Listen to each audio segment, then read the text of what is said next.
فلسطین کس کا وطن ہے؟ 2500 قبل مسیح سے بھی پہلے عربوں نے یہاں کا سکونت اختیار کی تھی۔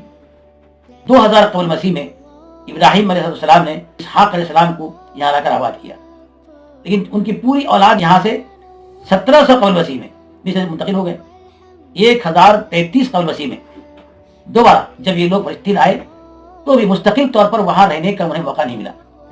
132 عیسوی میں قیصر ہیڈرین نے فلسطین سے یہودیوں کا مکمل اخراج کر دیا۔ کہ طویل عرصے میں خطے فلسطین کسی بھی یہودی وجہ سے اکثر خالی رہا۔ اگر دوڑا جائے تو یہودیوں کا فلسطین میں رہنے کا زمانہ صرف 1400 سال بنتا ہے، جبکہ یہودیوں کا فلسطین سے دور رہنے کا زمانہ 2453 سال بنتا ہے، اور اب وہاں آج سے 4500 سال سے مستقل سکونت پذیر ہیں۔ اس سے صاف ظاہر ہے کہ فلسطین عربوں کا وطن ہے، نہ کہ یہودیوں کا۔